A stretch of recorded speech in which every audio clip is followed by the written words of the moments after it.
Dobrý deň, moje krásne duše. Tu je Kate zo Sirius Tarot 2020. Verím, že sa máte dobre. Dnes začíname niečo, čo som vo svojom srdci plánovala veľmi dlho. Nie je to iba ďalšia séria videí. Nie je to iba nový playlist. Je to cesta.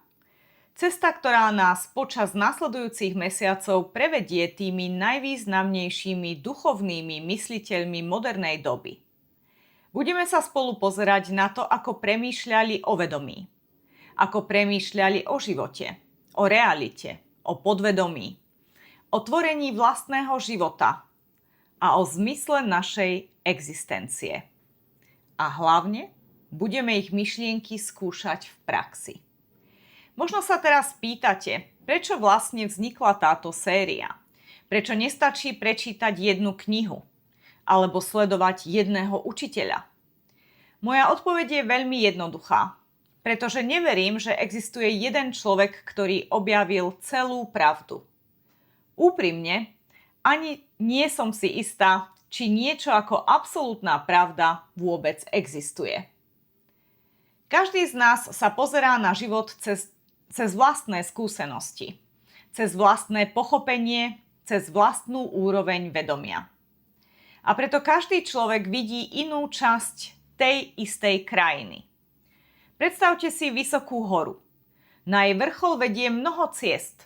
Jeden človek vystupuje zo severu, iný z juhu, ďalší zo západu. Každý opisuje inú cestu. Iné stromy, iné výhľady, iné prekážky. Kto z nich má pravdu? Možno všetci. A možno ani jeden nevidel celý obraz. Takto sa pozerám aj na spiritualitu. Neville Goddard otvoril jedno okno. Joseph Murphy ďalšie. Napoleon Hill ďalšie. Carl Jung ďalšie. Eckhart Tolle ďalšie. Michael Singer ďalšie. A mnoho ďalších ľudí pridalo svoje vlastné pohľady. Nepozerám sa na nich ako na konkurenciu. Ani ako na ľudí, ktorí medzi sebou bojovali o to, kto má pravdu. Pozerám sa na nich ako na ľudí, ktorí rozšírili naše chápanie vedomia. Každý trochu iným smerom. Práve preto nechcem, aby táto séria bola o tom, kto mal pravdu. To vôbec nie je cieľ. Cieľom série je otvárať nové okná, nové pohľady, nové možnosti. Pretože vždy, keď človek pochopí nový spôsob premýšľania, rozšíri sa jeho vedomie. A keď sa rozšíri vedomie, začne sa meniť aj spôsob, akým prežíva svoj život. Možno zistíte, že Neville Goddard úplne zmení váš život.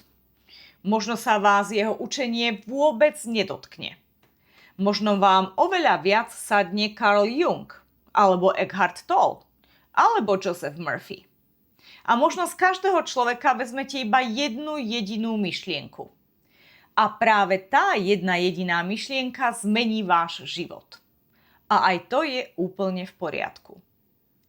Neexistuje technika, ktorá funguje rovnako na každého.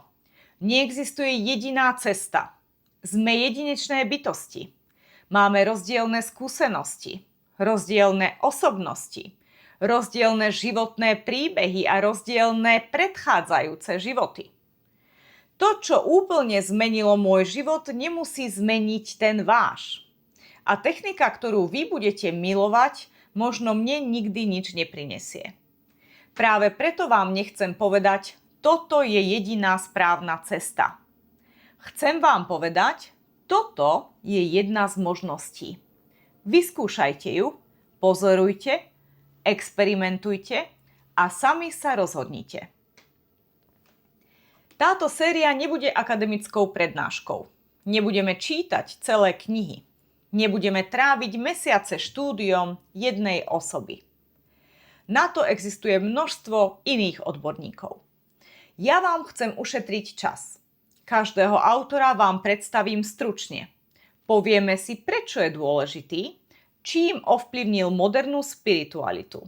A potom prejdeme priamo k tomu najcennejšiemu, k jeho technikám, ku konkrétnym cvičeniam, ku praktickému používaniu, tak, aby ste ich mohli vyskúšať ešte v ten istý deň. Nebudeme iba počúvať, budeme robiť, budeme skúšať, budeme pozorovať, budeme si vytvárať vlastnú skúsenosť. Lebo skúsenosť je oveľa silnejšia ako akákoľvek teória. Celá séria bude dlhodobá. Nie je to projekt na 1 mesiac, ani na 2. Je to cesta, ktorú budeme budovať postupne. Približne 3-krát mesačne pribudne ďalšia časť. Popri tom budem samozrejme pokračovať aj v ďalších sériách. Mnohí z vás čakáte na nové videá o reiki. Ďalší čakáte na nové kolektívne výklady. A popri tom pokračujem aj v písaní svojej vlastnej knihy. Takže budem robiť všetko preto, aby séria napredovala pravidelne. Ak sa však niekedy stane, že ďalší diel nepríde podľa plánu, príjmite to prosím s pokojom.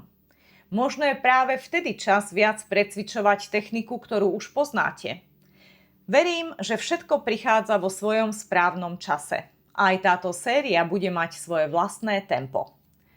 Mnohí z vás ma poznáte predovšetkým cez Sirius Tarot 2020. Možno však neviete, že toto nie je moja hlavná profesia. Venujem sa podnikaniu. Vlastním, prevádzkujem luxusné vily na ostrove Korfu. Som kreátor a zakladateľ biodynamickej kozmetiky J.K. Janik. A Sirius Tarot 2020 je pre mňa niečo veľmi osobné. Je to spôsob, akým vraciam svetu to, čo som sama dostala. Je to moje poďakovanie životu, moja služba, moja radosť a preto robím tieto videá vo svojom voľnom čase. Nie preto, že musím, ale preto, že chcem. Na konci celej tejto cesty sa dostanete k niečomu veľmi osobnému. K mojej pripravovanej knihe. Knihe svetla. Je to dielo, na ktorom pracujem už mnoho rokov. Nie je to kniha, ktorá tvrdí, že našla poslednú pravdu. Ani ja si to nemyslím. Je to jednoducho môj pohľad, moje pochopenie, moja syntéza všetkého, čo som študovala, skúmala, praktizovala a zažila. Bude predstavovať posledný diel tejto série. Nie ako odpoveď na všetko, ale ako ďalšie okno, ďalší pohľad. A potom bude rád na vás. Vy sami si vytvoríte vlastný obraz, vlastné pochopenie, vlastnú filozofiu života. A možno sa bude podobať tej mojej, možno bude úplne iná. Obe možnosti sú správne. Začneme jedným z najvýznamnejších učiteľov modernej spirituality, Neville Goddardom. Potom budeme pokračovať ďalšími veľkými menami. Každému z nich venujeme niekoľko videí. Nie preto, aby sme sa ich naučili naspamäť, ale aby sme pochopili ich najdôležitejšie myšlienky. A hlavne, aby sme ich dokázali žiť. Ak máte radi praktickú spiritualitu, ak nechcete iba čítať teóriu, ak chcete skúšať, objavovať a premýšľať, potom verím, že táto séria môže byť jednou z najhodnotnejších ciest, akú spolu na tomto kanáli absolvujeme.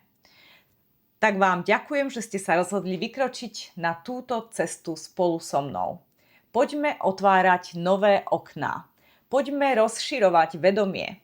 Poďme objavovať a začneme našim prvým učiteľom, Neville Goddardom. Namaste.